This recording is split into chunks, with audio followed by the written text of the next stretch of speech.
अस्सलाम वालेकुम, मैं हूं कैफ़ अहमद, आप देख कैफ़ की दुनिया। वेलकम आप लोग एक नया ब्लॉग में। तो काफ़ी दिनों के बाद एक नया ब्लॉग आ रहा है। इस टाइम देख रहे होंगे कि मैं एक शॉप में बैठा हूं और ये है मिस्टर राफे, भाई कम दोस्त, दोस्त कम भाई, कुछ भी समझ लें बस भाई। क्या बोला मुझे कुछ समझ में नहीं आया। खैर, तो कुछ कहना चाहेंगे सर आप? नहीं भाई, अस्सलाम वालेकुम। हाँ, तो बस यही इतना ही था इनका, बस यहीं पे स्टॉक ख़त्म हो चुका है। तो जैसा कि आज चाँद निकलने वाला था लेकिन निकला नहीं, और कल ईद होने वाली जो कि हुई नहीं, तो अब होनी है कल चांद रात और ईद होगी परसों। तो हमें कुछ सामान लेना है, तो हम जा रहे हैं कुर्ता लेने के लिए ईद की शॉपिंग समझने से। तो फिर मिलते हैं आपको, आगे बने रहें। तो अभी जो आपने इंट्रो देखा वो चांद रात से एक दिन पहले का इंट्रो था, लेकिन वो इंट्रो बनकर रह गया, कभी वीडियो नहीं आई। तो मैंने सोचा क्यों ना उस इंट्रो को इसमें ऐड किया जाए। आज है चांद रात और दिखाना है कुछ आप, जैसा कि आप देख सकते हैं ये है शालीमार मार्केट, रात के बज रहे हैं 10। जो भी आपने देखा ये इंट्रो चांद रात का था, और इसमें मैं जिस शॉप को दिखाने की कोशिश कर रहा हूँ वो एक पूरी मार्केट है। उसे बस्ती शहर का दिल कहा जाता है। तो दिखा रहा था कि यहाँ पर देखें इस टाइम भीड़ नहीं है और रोड पर खच्चा खच भीड़ है, जैसा कि आप अब देखने वाले हैं।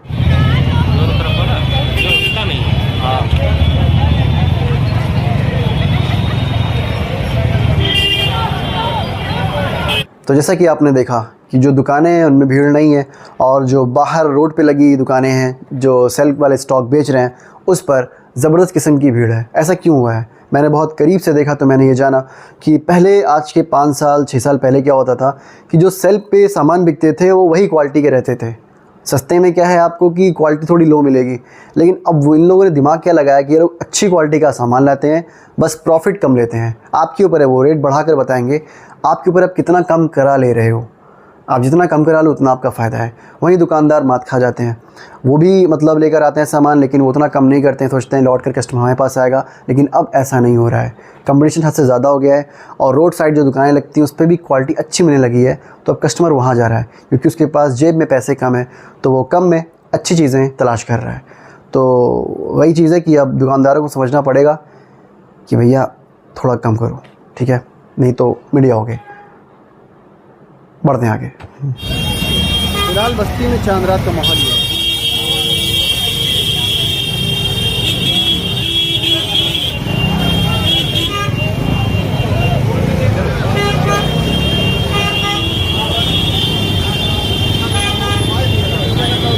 तो इस वक्त मैं आ चुका हूँ राम प्रसाद की गली। ये बस्ती की सबसे भीड़भाड़ गलियों में से एक मानी जाती है। अगर एक तरफ से कोई गाड़ी या टेम्पू आ गया तो फिर तो भैया जाम लगना तय है। तो फिर मैं यहाँ पर आया और यहाँ से लिया कुर्ता, मतलब यहाँ से कुर्ता नहीं लिया, कुर्ता कहीं और से लिया। यहाँ पे मैं आया था किसी और काम से, जो कि आप देखने वाले हैं, तो पहले वो देखें। तो इस वक्त मैं मौजूद हूँ फत्ते भाई की शॉप पर, जहाँ मस्जिद के बगल में। ये बेचते हैं बंद कबाब, जो कि नंबर 1 होता है। इनकी चटनी लाजवाब होती है। तो अगर किसी ने नहीं खाया तो एक बार यहाँ आकर ट्राई करेगा तो वो इनका फ़ैन हो जाएगा। तो हम भी इसी की तलाश में इनके पास आए। वो तो कहीं किस्मत थी कि हमें मिल गया, नहीं तो वो भी ख़त्म हो गया था क्योंकि भीड़ इतनी ज़्यादा थी। तो फिर हम यहाँ से खा पी कर उसके बाद हम निकले बाल कटाने। अभी मैं था मीना मार्केट में और यहाँ से बाल कटवा के निकल रहा हूँ, और यहाँ पे मैंने दाढ़ी और बाल कटवाए हैं, जो कि मैंने दिए हैं करीब 150 इंडियन रुपये। तो जैसा कि भी मैंने बोला कि मैंने दिया यहाँ पे दाढ़ी और बाल के 150 रुपये। आप लोग सुनोगे कहोगे यार बड़ा ज़्यादा है, अगर जो 80 या 100 में कटाते हैं उनके लिए वो ज़्यादा लगेगा, लेकिन मेरे लिए ज़्यादा नहीं लगा। रीज़न ये है कि कतर में था तो मैं देता था पहचान वाली शॉप पर 40 रियाल दाढ़ी और बाल का। तो कतरी रियाल तकरीबन आपका 850 900 पड़ेगा या 800 पड़ेगा, ऐसे आप मान लें। तो उस हिसाब से सोच रहे हैं आप, करीब 6 से 7 गुने का फ़र्क है। तो मेरे लिए तो बेहतरी पड़ा ये।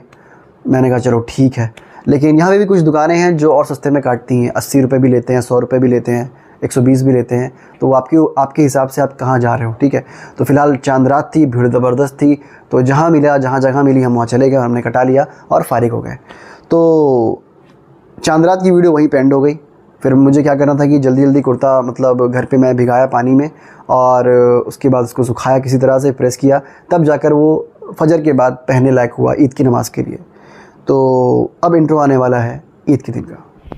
अस्सलाम वालेकुम, मैं हूं कैफ़ अहमद, कैफ़ की दुनिया। वेलकम आप लोग एक नया ब्लॉग में। सबसे पहली चीज़ तो यार ईद मुबारक हो आपको और आपके पूरे घर भर को मेरी तरफ से ईद की बहुत बहुत मुबारकबाद। तो आज है ईद और नमाज़ पढ़ के आ चुके हैं हम, और इस दौरान हम कहाँ कहाँ गए वो इस ब्लॉग में थोड़ी सी वीडियो है, पहले वो आप देखें फिर आगे मिलते हैं। तो ईद की नमाज़ हम पढ़ने गए ईदगाह में, और यहाँ पर हमेशा की तरह काफ़ी भीड़ होती है, लेकिन भीड़ उतनी नहीं रही इस वजह से क्योंकि अब गली गली में ईद की नमाज़ होने लगी है और मस्जिदें खुलती चली जा रही हैं, और उसमें क्या है कि जगह जगह ईद की नमाज़ हो रही है, तो इस वजह से ईदगाह में अब उतनी भीड़ नहीं होती जितनी किसी ज़माने में हुआ करती थी। तो कहना यही यार, ईद की नमाज़ है तो आप ईदगाह में आके पढ़ें बेहतर है, नहीं तो ऐसी कोई बात भी नहीं, आप मस्जिद में भी पढ़ सकते हैं अपनी सहूलियत के हिसाब से, आप जहाँ बेहतर समझें वहाँ पढ़ें, लेकिन ईदगाह बनाई गई है ईद की नमाज़ के लिए।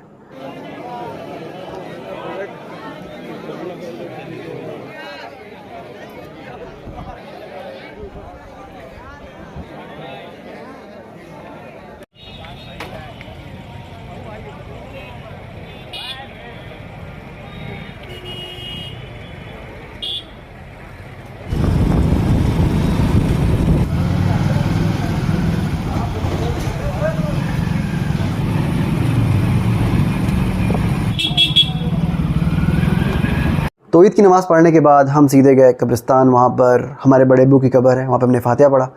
तो फिर घर पर आए, सेवई खाए और सो गए। व्लॉग नहीं बना पाए क्योंकि नींद का आलम ऐसा था, आप समझ लें कि 48 घंटे होते हैं 2 दिन में, जिसमें से सिर्फ मैं 6 घंटे सोया था, 42 घंटों से मैं जग रहा था।